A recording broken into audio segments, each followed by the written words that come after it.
Hello, everyone, ladies and gentlemen, boys and girls. Welcome to episode 55 of The Swamp Creatures. Wow, what are you up to?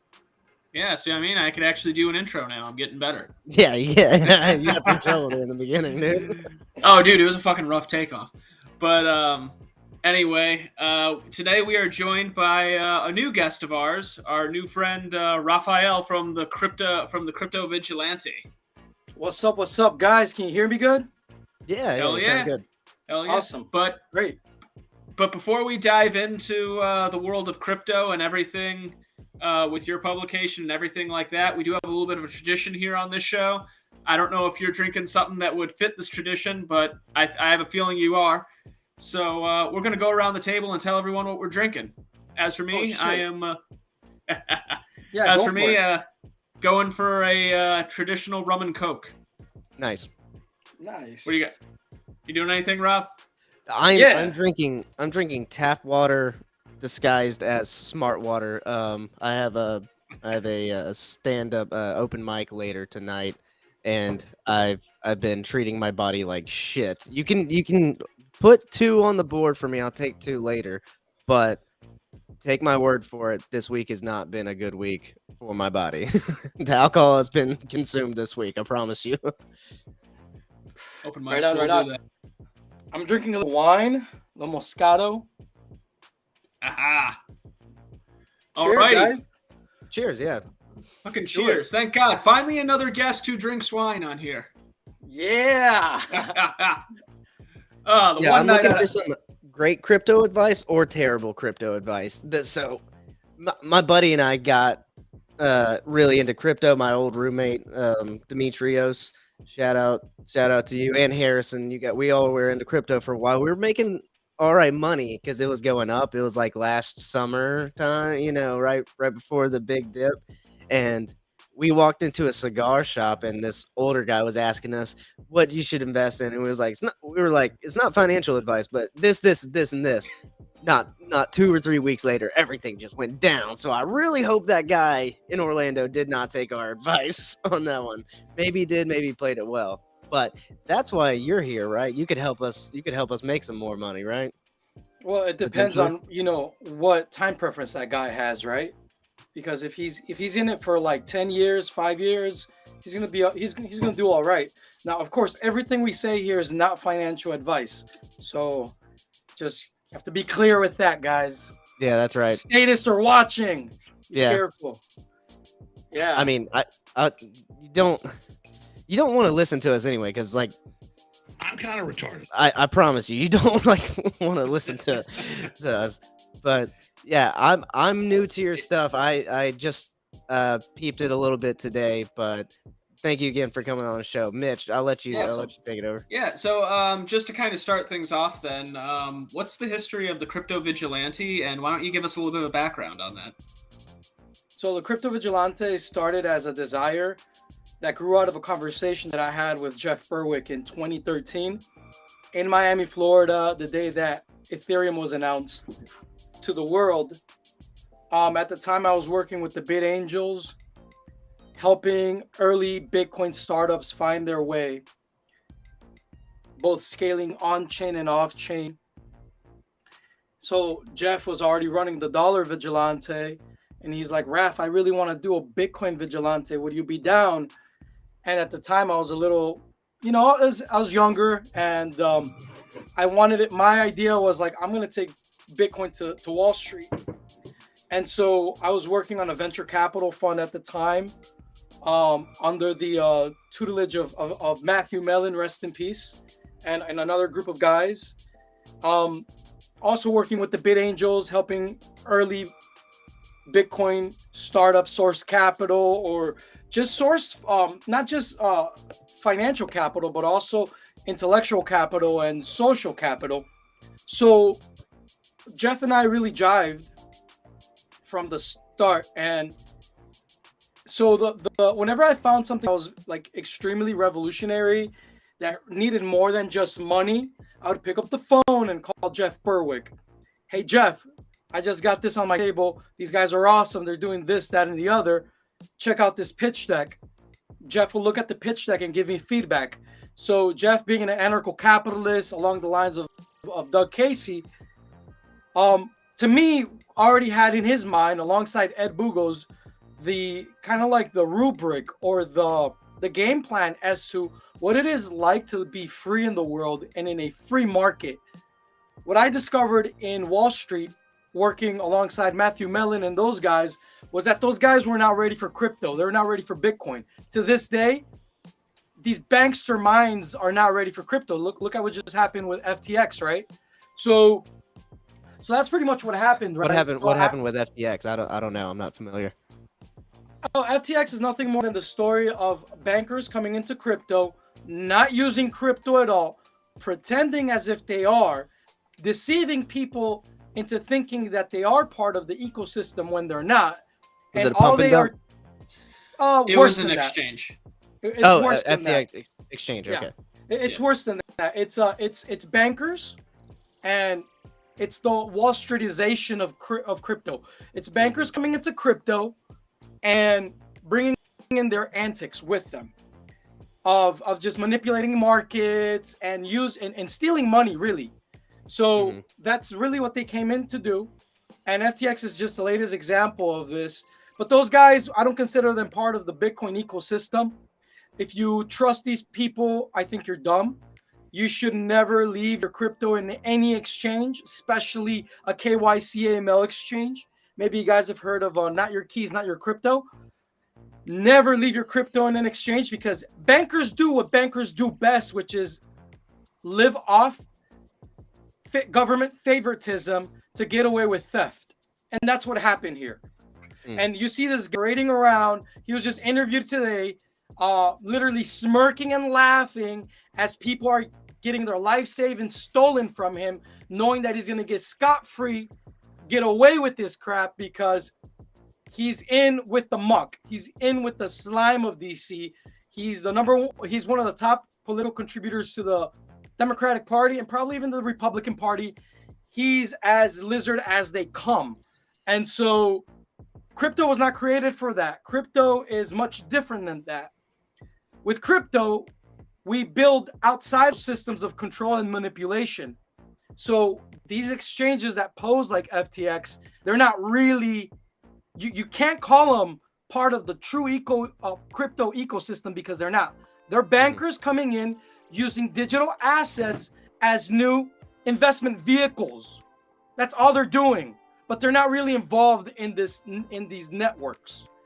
The future of crypto is going to be one that is built on chain, but we can talk about that later. So I faced this in like 2013. Can I stop you real quick? You've said it. on chain and off chain a couple times. I'm assuming you mean the blockchain.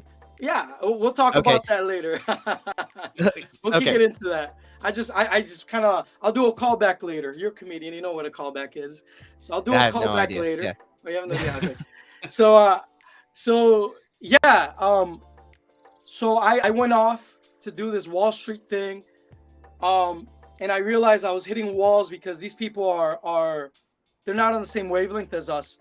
And when I was done with that adventure, I promised myself to only work with libertarians for the rest of my life.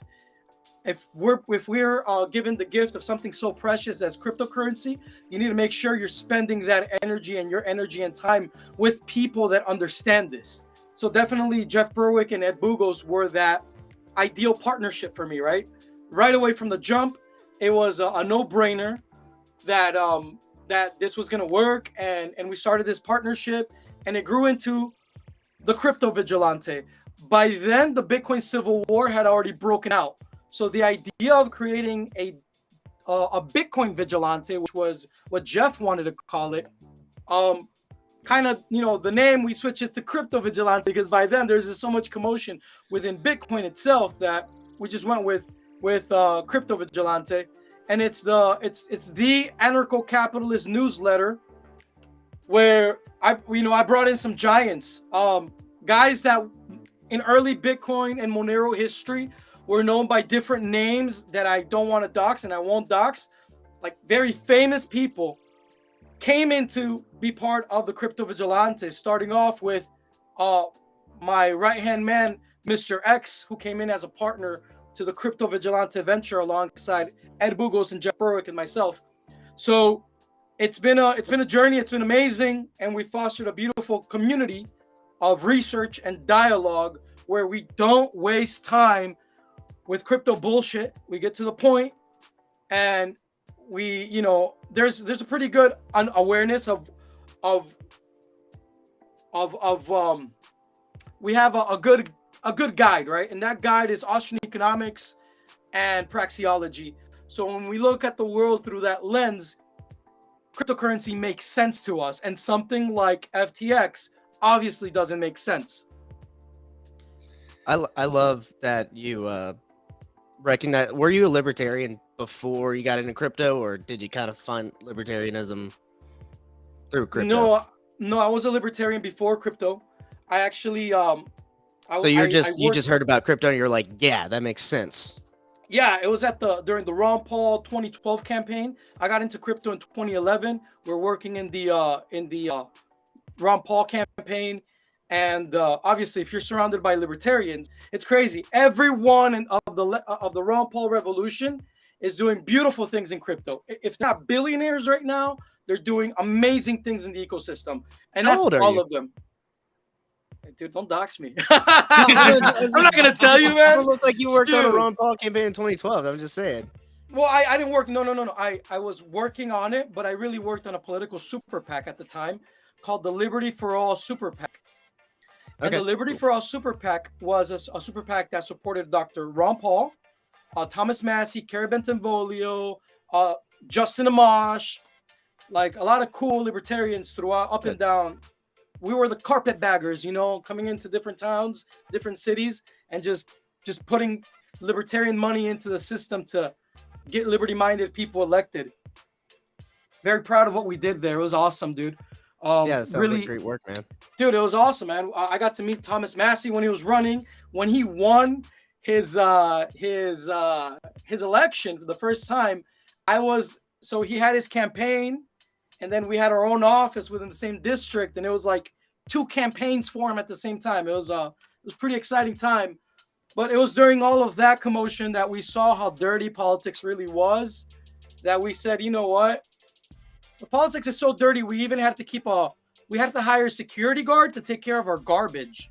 That's how dirty politics is. So yeah, I discovered Bitcoin. And since then, I was studying Austrian economics actually with the Mises Circle, it was called, in Austin, Texas. And a lot of amazing Bitcoiners came out of there. I'm talking about Cody Wilson, the Emperor of Bitcoin himself, Daniel Krawitz, the AnyPay guys. Now my boys in Palco in a Bitcoin mining venture. That's Steven Zeiler. Even other great people like Tony Lane Casserly, who went on to become the co-founder or founder of Cointelegraph, the news site for crypto. She was part of our group as well. So it was a very alive environment, and it was crazy because when we discovered Bitcoin, we had a reading group that would meet twice, sometimes 3 times a week. You know, reading like Man, Economy, and State, Power and Market, every Austrian text. We would just be tearing it up. At Brave New Books, shout out to Harlan Diedrich from Austin, Texas, for giving the Liberty community such a badass place to unite. Have you guys ever heard of Brave New Books? No, I haven't. Dude, I can't say I have. So Brave New Books was an anarcho-capitalist bookstore across the Drag, which is Guadalupe Street in Austin, Texas. And it became like a giant underground place where we would have conferences, parties, all the time, gatherings, marketplaces. Is it still a thing? No, dude, it's not. But I really want to bring it back. I really want. That's one of my dreams, is to bring it back, and I want to bring it back, powered by crypto, alongside Harlan Diedrich. I'm already making plans for him. He's probably not even watching this. Alongside Harlan, a lot of libertarians listening to us, they probably know the name Harlan. They probably know of Brave New Books, and they know how important Brave New Books is in the history of liberty in the United States, especially during the time of Ron Paul and the beginning of this Bitcoin crypto evolution, right? So I'm pretty sure a lot of people here watching this, listening to this, know about Brave New Books. So yeah, my dream would be to see a Brave New Books in every college campus, in every state school. That would be my dream. I would love to see. You're kind of in mind that you want to see people exchanging at businesses crypto. You're not the whole stockpile it, build it up, or maybe both, right? What do you mean? What's your question? Are you saying Bitcoin? you want I to? think- Whenever you say you want it powered by crypto, you Oh, want yeah. buying books in Yeah, crypto and stuff like that. Oh yeah, see that's the thing right there. You just hit the nail on the head. That's exactly the problem that we had and why these banksters came in and they fucked everything up by invading us with these thought patterns of this is nothing more than an investment vehicle. No, it's not just an investment vehicle. They can't steal your shit if the exchange is made on chain.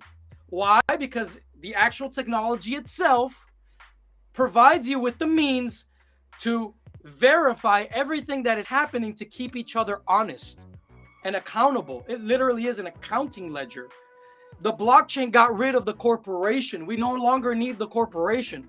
The corporation came from dual entry accounting. We now have triple entry accounting where the digital cryptographic receipt is shared by all simultaneously on the blockchain. So if you're creating an exchange, if you're creating any type of business that depends on an externality and you want to sell it to me as crypto, I'm going to give you the finger and send you on your way, because real cryptocurrency built on chain. And if you're not building on chain, I'm not going to trust you.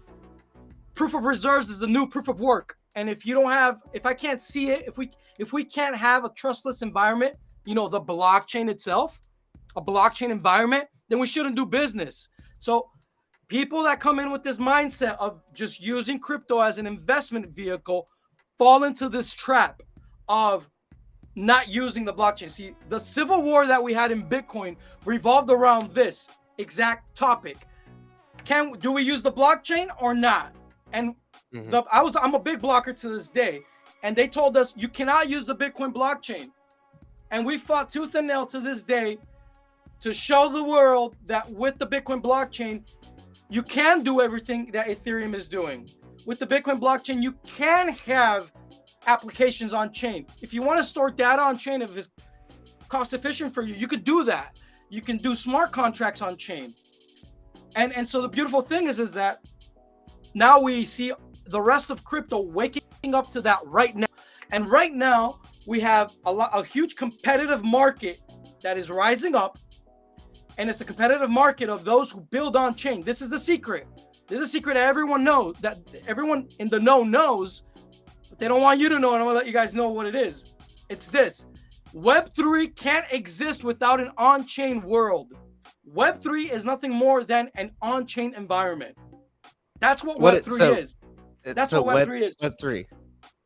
Web3 is nothing more than an on-chain scale, a blockchain that scales on-chain. That's nothing. That's what on-chain is. That's what Web3 See, this is why this is why old people just give up. You know what I'm saying? I don't think there's any hope for my parents. Okay. No. It's easy. It's easy for them too. Look, man. So Web3 is just a buzzword toss around that is very ominous, almost very mysterious. But it's a buzzword tossed around by venture capitalists, techies, but they're never going to give you the secret sauce as to what it is that they mean by that, because that's how they profit, by having that differential knowledge over the rest of the market. What we do know is that in order for Web3 to exist, it needs to be faster, scalable, cheaper, and more interoperable than anything that exists in the current internet. What offers you that? What design, what network architecture offers you that? Cheaper, scalable, faster, and more interoperable. It's a blockchain. That's what it is. There's a big fight happening right now where big tech is fighting against Bitcoin's original design for this reason. It's called the COPA trial. Look it up.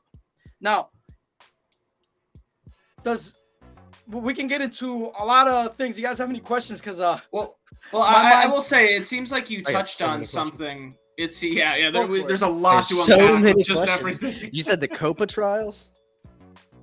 all right, Copa trial. Google Copa trial.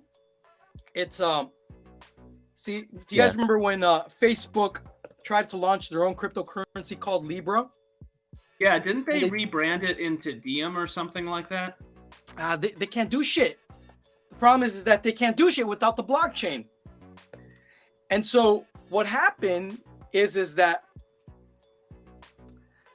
the blockchain that at this moment scales is the one that people hate the most, because there is a very strong concerted effort that comes from Silicon Valley in big tech to keep you from knowing the truth. And the truth is that Satoshi already gave us this.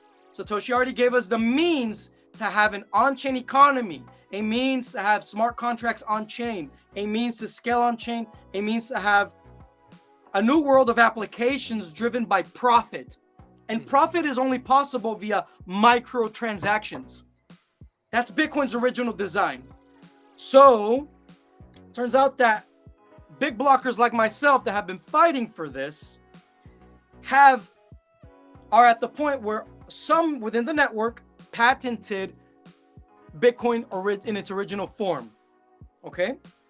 And big tech all of a sudden is pretending as if they care for freedom of information and, the guys you would least expect, as if they care for open source technology, the guys that literally are the monopolies when it comes to data, right? To big data. All of a sudden, they're posing as if they care for freedom, and that's Mark Zuckerberg and Jack Dorsey. And they're going after Bitcoiners in the BSV network because those are the guys that patented this technology. And they're going after that network, which is also, curiously enough, the most hated network in all of crypto. And what's happening? That they're attacking that one network. They're not attacking privacy coins. They're not attacking Monero. They're not attacking Pirate Chain. They're not attacking Darrow. They're attacking the guys like myself that are vouching for Bitcoin in its original design. Excuse You think that's me. because the way the Bitcoin goes, the way the rest of the market kind of goes? No, they're not going after BTC Bitcoin. They're going after, BTC Bitcoin is a protocol that changes over time, right? They've took things away from Satoshi's original code, the opcodes, like the ability to, I'll give you an example. A lot of people just think that it is just the ability to have a large block size. No. It's also the ability to have an infinite amount of script within each block, meaning that you can compute anything on chain. People that came in who are on the other side of the argument when we had the Bitcoin civil war told guys like me that you couldn't use that code to its fullness. And we were like, what do you mean you can't use that code to its fullness? And they just said you just can't, because that would be spamming the blockchain. And me, from an Austrian perspective, I'm like, who are you to tell me as a productive capitalist how much my business should produce? If I'm a miner and I want to produce, like a car manufacturer that wants to produce 1 million vehicles because I have the customers for it a year and the means to do it, who's the government to come in and tell me that I can only produce 20,000 vehicles a year?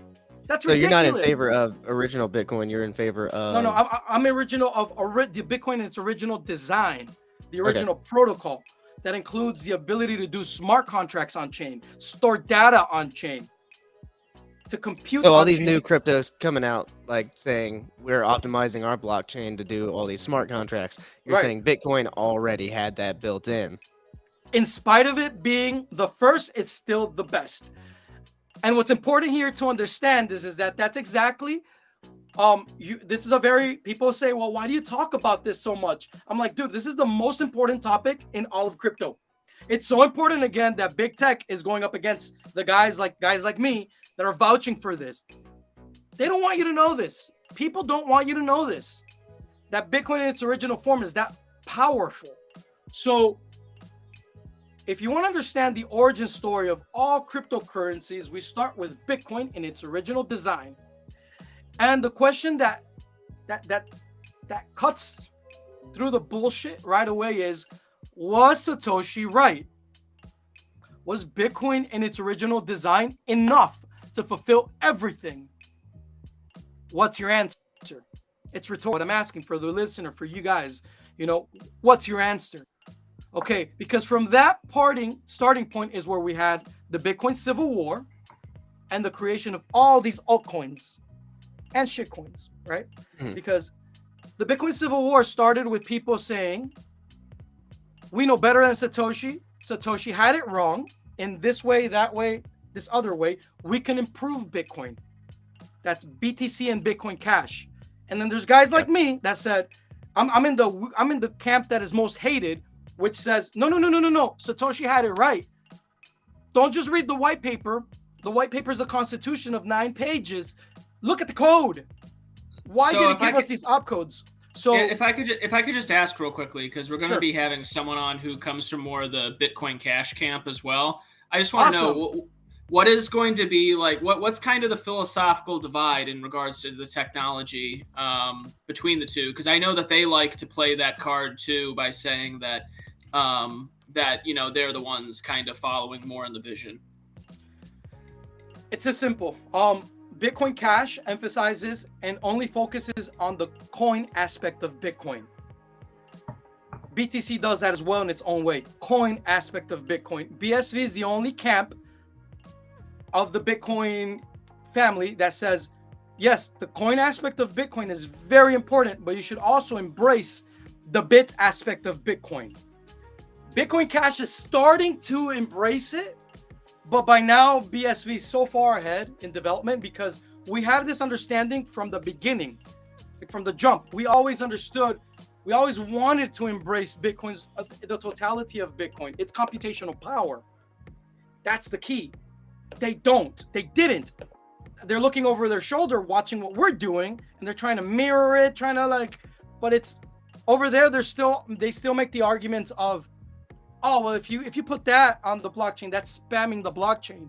They still have those arguments. So yeah, that's why we're different. We're different because of that. So yeah, I'd love to talk to this person. I don't know was it partly also just the safety of the protection of the volatility of the market as well? Wasn't that like a line of thinking for the Bitcoin Cash? For the Bitcoin Cash camp, isn't that kind of why they went that way? When you say volatility, you mean kind of trying to keep it more stable, or? Yes. Yeah, I don't understand how your question ties in with the notion of volatility. Like, what exactly does your question refer to affecting volatility? So, I guess what I'm trying to say is, wasn't one of the lines of thinking, not the technology line of thinking, but another line of thinking was for the Bitcoin Cash camp, wasn't it? Bitcoin in its original form is too volatile with the prices going up and down. So aren't we're going to make this Bitcoin Cash and it's going to be less volatile? Okay, so let me explain. I think I understand what you're saying, and it revolves back to everything that I was saying about building on-chain versus off-chain. Mm-hmm. So the very important thing to understand is that Satoshi gave us a symphony of aligned incentives. All of the incentives of all of the actors within the network are oriented towards cooperating with each other. It's a competition to see who cooperates best. And within that symphony of aligned incentives, we have the Bitcoin miners, who Satoshi gave a subsidy to jumpstart the economy of the network. Okay, those Bitcoin miners are not supposed to depend on the subsidy of that Satoshi left us. The Bitcoin miners should start making. So in the early days, we would call it the golden age of mining. And that's the time when miners would make more money out of the transaction fees than they do from the block reward subsidy. BTC, Bitcoin, will forever be dependent on the block reward subsidy. Mm-hmm. And that is for this reason why they had to change their fee structure to kind of make sense. And what they did was that they created this thing called replace by fee, which is an auctioning process that happens when transactions clog up the mempool that only transacts 7 transactions per second. 7 transactions per second. So that's how BTC was able to fare within this lack of fee structure that they stripped out of miners. So miners in BTC were robbed out of the ability to nourish themselves financially from transaction fees. Because early Bitcoin and early in its original form, transaction fees gained by miners ran parallel with transaction throughput.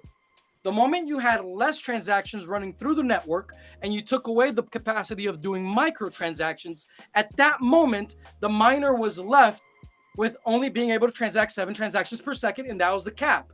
So how is it, BTC asked itself, how is it that we're going to fix this? Honestly, there's like actually a bunch of feds involved in this shit, leaked emails and stuff that actually put this replace by fee crap in place by the name of John Dillion, if anyone wants to look it up. So what ended up happening is that they created this auctioning process to make up for the lack of actual fees that come from transaction throughput. So the big blockers, including Bitcoin Cash and BSV, we were like, that's bullshit. The way that the blockchain should work in Bitcoin's original form is that transactions are picked up from the mempool, first come, first serve. You know, there is no need for any auctioning process. So in Bitcoin Cash, they said, well, yes, we can scale the blockchain, but then they said only this much. Like, you can scale it, but they put limits. Central planners within Bitcoin Cash, pretty much like what happened with BTC, said you can scale on chain, but you can only do it to a certain limit. BSV says, no, there is no limit. It's unlimited. Block sizes are unlimited. Script sizes are unlimited. And whenever every 10 minutes, the entire mempool is cleared out, no matter how many transactions are on chain. So it's a very important. I know people are like, well, why are you talking about this old, history, blah, blah, blah. Everything in crypto that happens over a year is old. But it's important to understand the Bitcoin Civil War and Bitcoin in its original design so that you can understand the rest of crypto. The rest of the crypto market revolves around the thesis that Satoshi had it wrong and they can do better. They're better than Bitcoin. That's what Ethereum is about. EOS, you name it, all of them. That's literally what the whole premise was. Now comes something very important. And it's something very, very important that I have to throw here.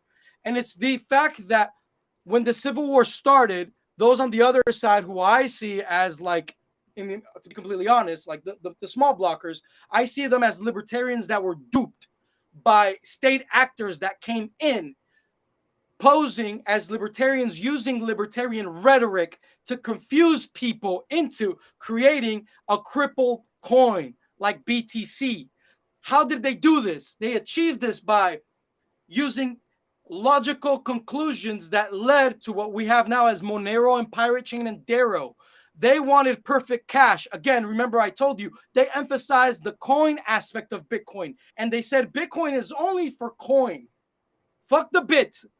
Everything Satoshi gave us in code regarding script, computational power, smart contracts on chain, never mind that. The most important thing is money. Focus on money. Better Bitcoin in its design, in its form of money. And that's the argument, not the computational power. Yeah. Okay. Yeah, the computational power, only BSV does that. Only BSV does that. Bitcoin Cash, also, same rhetoric. Focus just on money. It's cash for the world. BTC is focus on Bitcoin just as money, as digital gold. The cash aspect will be dependent on an externality that's a second layer, right? So both camps focus on that. And that to me was a psyop.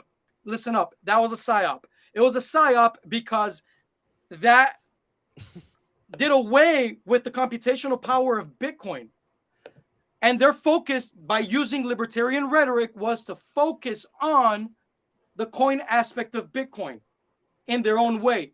And by doing that, they ended up having a shit version of Bitcoin, to be honest, because if you really want digital gold and digital cash, the cryptocurrency needs to be fungible. And Satoshi never ever gave us a cryptocurrency or a crypto network that is anonymous or private by default at the protocol level. He never gave us that.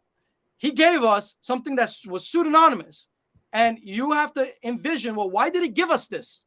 But then when you study everything he gave us, not just you nitpick what you think what you want to make out of this, but you actually take the whole thing, the whole code, you realize he gave you a new internet. Bitcoin in its original design is a new internet. And as a new internet, it can't be completely private by default in its design. It has to have a pseudonymous design where you could build on top with zero knowledge proofs, as we see Xiaowei Lu with S-Script doing. If you guys want to go to the Crypto Vigilante, I have 2 interviews and a debate between him and the Pirate Chain guys. Like, this is real big shit that's happening right now in crypto. But the most important thing is that both BTC and Bitcoin Cash, both of them desire to be Monero. Truly speaking, what they their idea of what they have been wanting to turn Bitcoin into is what Monero already is. And Monero is a super private cryptocurrency. Correct. 100%. Yes. Correct. Yep. And so then you have more exotic technology like Pirate Chain that focuses on ZK Snarks. It's Zcash with Z transactions by default. Also a competitor of Monero. Then you have a sandbox that comes from the Monero community that is fun, and they play around with like what their technology could be in the future, and that's WowNero. And then you have this. Have you heard of WowNero? No, I haven't heard of Wow. I've heard of Sandbox though. I have heard of Sandbox. No, I use sandbox as a metaphor to play with, right? And then there's I think one of the coolest things out there right now is Dero, D-E-R-O. And so Dero is a smart contract protocol that is private by default. So think of everything that I just explained with Bitcoin's original design and BSV, but now Dero is on-chain, interoperable, open source like BSV, but it's also private by default. And it really is, in my opinion, the unicorn in crypto right now. Dero, D-E-R-O. It is the unicorn at this moment. I have to look that one up because that's the first I'm hearing of that one. Bookmark it. So I just want to do this real quick. I'm gonna name a couple cryptocurrencies, and I want you to tell me if you think they're good or bad, and then just like briefly why. Right? Okay. So this is gonna be funny. XRP. Horrible. Banker coin. Kiss ass. Gotcha. All right. Ethereum. Where do you think Ethereum lies here? Poison. World Economic Forum. Lizards. They eat crickets. They wear masks, and they're all jabbed, and they're going to be dead within 5 years, I think, because they all got the jab. All right. DeFi coins.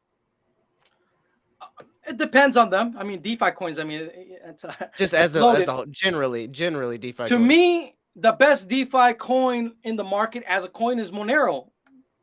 Monero is decentralized finance, right? So Monero, you think Monero is a buzzword?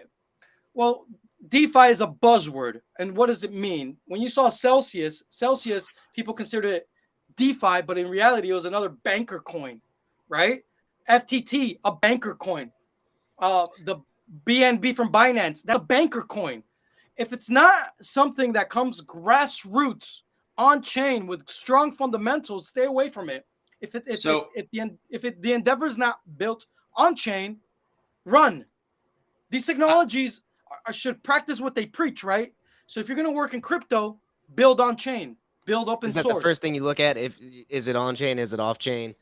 Oh yeah, I think that's it's on that note, I got one to throw out there that I'm a little bit biased towards. Dash.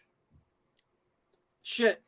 Dash is digital trash. Shitcoin, Mitch. Fuck you, dude. You know why, right? You know why it's digital trash? Because they lied. It's a ghost net, dude. It's a ghost chain. Trash. It's a ghost chain. They lied. Hopefully, I contributed to killing it. But yeah, they lied to our libertarian community, saying that they were more private than Monero for many years. It was disgusting how much they kept lying, and then all of a sudden they had their own marketing department, and they just did an about face, and all of a sudden started to agree with us. Really, dude? Now, dude, Dash is slimy. I don't like it. I don't like things special. Look, if you're gonna be a statist or if you're gonna be a lizard, I appreciate if you're a lizard. If you so upfront tell me what you're doing, right? So, for example, people within BSV get a lot of shit because they're objectivist and they use government law and they use patents. Because as you well know, the objectivists in their philosophy and worldview, they are libertarians that they value intellectual property more than what us anarcho-capitalists value, which is physical private property. At least they are honest in that they use government law as libertarians, as capitalists, and they use intellectual property, but they're not being sneaky about it.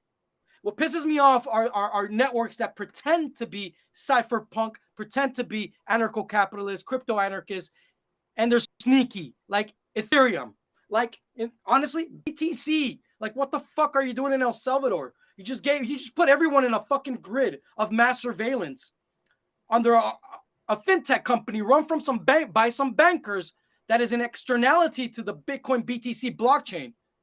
So anything that happens on Strike, for example, is a centralized database, and the entire people of El Salvador are being tracked and traced on a centralized database. It's ridiculous, dude. It's fucking ridiculous. And that's what pisses me off more is bankers that pretend to be cypherpunks. So yeah, keep going. Give me some more. You got some more, Mitch? Litecoin. Otherwise, I do have a kind of a category of questions I want to get into. Wait, he said Litecoin? Yeah, I figured might as well just go for the jugular on that one. Fuck, that's shit. Always been shit. The only thing Litecoin had, no, it never had anything, bro. It's bullshit. It's shit. Yeah.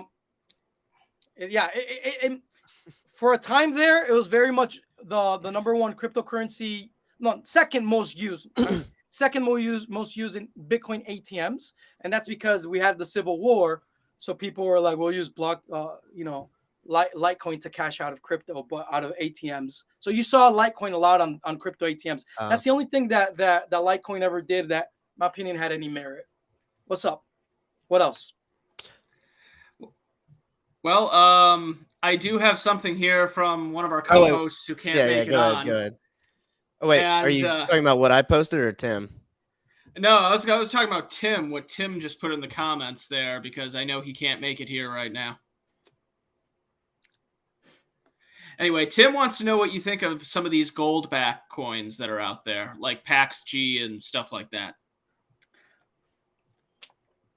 My guys at the Dollar Vigilante, actually, Ed Bugos and his team of researchers are going to actually put out a whole report on all this pretty soon. So if you really want to know my opinion, look, when you talk about gold-backed cryptocurrencies, I, as a crypto guy, what I do is that as a crypto analyst, I look at the technology, but then I need a gold specialist like Ed Bugos, like my business partner, Ed Bugos, to come in and look at the gold aspect of things. Like, how's that business running? Where are the mines coming from? Under what jurisdictions, right? Very important if it's a gold-backed crypto or a silver-backed crypto. Where is it being stored? How does the escrow work? I mean, there's so many questions to be asked that comes down to now a gold bug perspective. And Ed Bugos, in my opinion, is the number one gold bug in the world. So if you really want to know the answer to this question, become a Dollar Vigilante, Crypto Vigilante subscriber. Ed Bugos is about to drop that too. He put out a video today that subscribers got. Good plug. If you can you send it? Do you have a little plug? Do you have his tag or anything like that? You can I have the Crypto Vigilante Twitter stuff all set up here. Right on. Yeah, we'll CryptoVigilante.io and DollarVigilante.com. Thank you. Okay, so I want to ask, what are your fears? Do you have any fears, as in like government regulation that could come in and ruin all this? China and Russia, the manipulation of the currencies, right? Not anymore, guys. I've seen the light. We're here already. You guys, you're there already. you're in it, dude. I'm gonna give it to you guys. And as libertarians, we should think really highly of ourselves. Okay. It really doesn't take that many people to change the world, especially in crypto. An example of that is in the network Solana, for example. Like all of a sudden, this Solana network was evaluated around $10 billion overnight because these dudes, these guys, these entities were creating awesome applications on the Solana network, showing off the Solana power. Although I don't like Solana because, to me, it's an inferior design to Bitcoin's original form. It crashes all the time, whatever. They were still showing cool things, right? And lo and behold, it was just one guy the whole time. And I've seen this, guys. I've seen this. All it takes is one person or that is motivated, and they can just, my God, dude, it's you don't need that many people to reach hyper Bitcoinization. Hyper Bitcoinization is going to happen soon. I don't know exactly when, but when it happens, it's going to happen really fast. And by that, you mean the price is just going to skyrocket up. That's going to be an effect of it, yes. Yeah. And I'm not necessarily talking about BTC. I don't think hyper Bitcoinization is going to happen on BTC personally. I think it's going to happen on something like Dero, DERO, or BSV. Bitcoin Cash has a chance if he gets his shit together and actually compete with BSV in the computational aspect of Bitcoin, but they're too far behind. I don't think they're going to be able to. Mitch, can you play that video? Because I want Rafael to kind of give me his take on what's going on here, opposed in the private chat. Which give me 1 second here. Let me pull this up. Yeah, so in order for video that's dropped in there? So in order for hyper Bitcoinization to happen, since it's going to happen so fast, it needs to be within a network that has the computational power to sustain the entire planet right away. And the only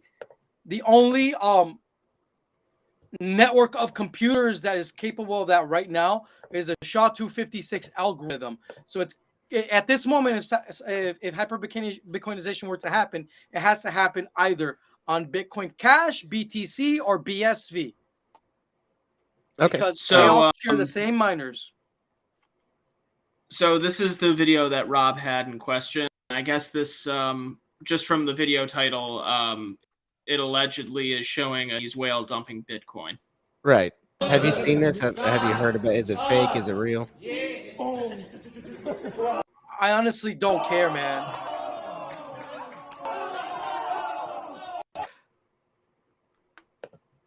Let them dump. Let them do whatever they want. That's what the market does. And if you see value in that network, you're gonna buy the coin and buy the dip. That's so. Let them do So basically, you're saying like Chinese people take dumps wherever they want, right? Dude, do whatever you want. That's what a free market is. Do whatever you want. Like manipulate away, right? Like literally. Because and we find out what the real price is, right? Who's holding? If I could, real quickly, just to comment on that, give my own little 2 cents. China was really close to having the majority of the hash rate in their country, and they kind of pissed all that away, if I'm not mistaken. Communists are stupid. What can I say? That's why they're communists. That's basically it. So let them. I love this. I love it. By all means, I do not want communists involved in these networks. Mm-hmm. See, these networks are created. This hyper capitalism was created to cause that effect, to create more freedom in the world, and jurisdictions that are more susceptible to accepting freedom seekers and profit seekers within these freedom networks, they're going to profit. So this is always going to be an incentive for nation states and jurisdictions to free their markets more and more every day. And if you don't want to free your market, I don't care. I'll just go somewhere else where they will take my money, where they won't harass me, where they won't steal money from me through taxation. I'll just go there as an entrepreneur. It's that simple. It's a global network. You can't stop it. You can't regulate it away. That's the genius of this. Mm-hmm. So it's and I agree with you. I was just very curious on what your take was there. Look, right now in China, what's happening is that it became very agorist. So there's a bunch of Chinese miners. A Chinese miner right now is running around like Beijing, hiding with backpacks, making sure no CCTV cameras are looking. They're connecting to the internet via Tor on their laptops right away, plugging into a government power grid and mining Bitcoin in their little laptop. And, you know, it's all clandestine now. The backpack miners in China are the thing now. And that's beautiful, you know? That is And beautiful. that's what's happening all over the world. So yeah, man. I'm geeking out. Shit, man. I mean, No, I love this. Is why we had you on, dude. I love dude, this too. there's so much happening in crypto. We're at the early stages of crypto because right now people are finally discovering what I'm talking to you guys, the computational power of all of this. And after what happened with FTX, all of these stupid lizards, you know, traditional finance, you know, that was their unicorn, right? FTX was the MIT grads, Sequoia Capital, you know, best friends with the fucking lizards, you know, demon rats, you know. So it was a perfect Silicon Valley unicorn for them. It was the best thing that could ever happen. And look at what just happened. You see what I mean? It's because they were now really using crypto and they're scratching their heads. But us in crypto, the guys that know, people that know in crypto, like at the Dollar Vigilante, at the Crypto Vigilante, we know that the future is on chain. And in the future, exchanges are going to be on chain. And this shit will never happen again because we only trust those things that are built on chain. And it's only, and people are going to, I'm telling you things that the vast majority of the crypto space has not realized. If you build any crypto product off chain that depends on any externality, you will be shunned because it's not really a crypto product. It's just a fintech product. You know, it's nothing more than another financial institution. You don't need that anymore. So Binance, all of these exchanges, if they're smart, which I think they're announcing, they're going to build on chain so that we can keep an eye on them to make sure that we can verify their reserves. So yeah, that's the future, guys. Build on chain. Right on. And just a little rule of thumb on the topic of FTX. If a crypto exchange is sponsoring a basketball stadium, chances are they're full of shit. Yeah, if they're donating money to politicians, they're probably full of shit too. Yeah. A bunch of funny rules of thumb. Anyway, here's just a question from our buddy Leighton. I believe he had Kurt on not too long ago. Yeah, go follow his podcast, community. Outlawed Thoughts. Good podcast. Oh, great guy. Hell yeah. But here's just a good one I think we'll do to close out the hour on. Can you explain how the crypto market can gain a stable placement with the majority of cryptocurrencies being dependent on the fiat dollar? Are you asking me for like a market equilibrium? How do we reach that? How do we reach like a lack of, how do we cease to have volatility? Is that pretty much what he's asking? He's also including not just the U.S. currency, but he's saying the Chinese currency, every currency. If you're gonna have to buy into crypto with fiat currency. So my friend Jack Liu, I just interviewed him a couple days ago on the Crypto Vigilante. He talked about he's using this notion of positive contagion, just like people, you know, during a bank run, they run and they go to the bank and they withdraw their funds, like just happened with FTX after someone just tweeted at them asking, hey, do you actually have this money in reserves? In that same way, we're going to have a positive contagion towards hyper Bitcoinization. And so when that happens, we will move to an on-chain world in a very limited amount of time. My buddy Jack Liu says it's 24 hours, but he's using that as a hook, a mental hook, so people have that imagery. But in reality, I agree with him. It's going to be pretty fast.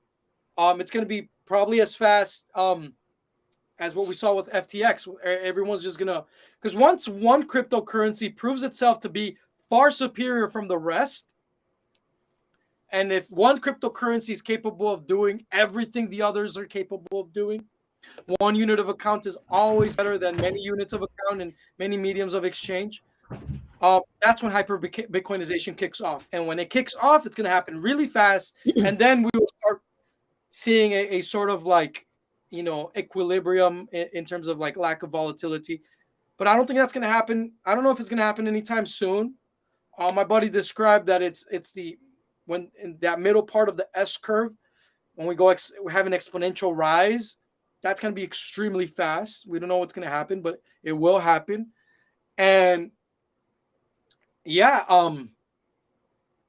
I don't think it's going to happen. I think we're still going to be dependent on like government fiat till then. Mhm. For anyone who's new trying to get into crypto, you're like, don't use exchanges. What is the best and I guess easiest way to avoid exchanges and get into Bitcoin?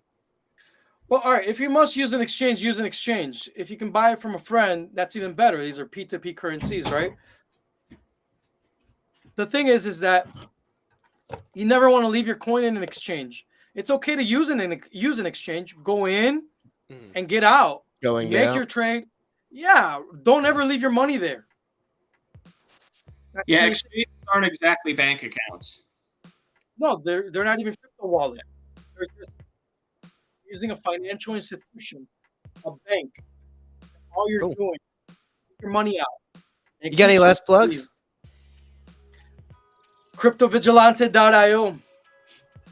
Join the, in my opinion, the most badass team of researchers in crypto that look at the space from an Austrian libertarian perspective. Yeah.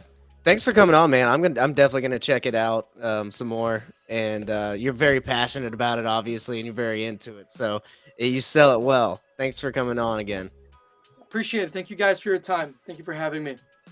Hell yeah. And as always, go follow me on Twitter at MitchConnorJLo, and go check out 1776 Swag, the new spin-off site of 1776 Swag. Nice. For me, go follow Decrim Nature Florida. We're working on decriminalizing plant medicines here in Florida, in counties and cities near you, trying to build up teams in different cities. So if that's something you're interested in, follow them. And then look out for some of my comedy coming soon. Building up content right now. Awesome. All right. We thank you all for coming out. We will see you next week.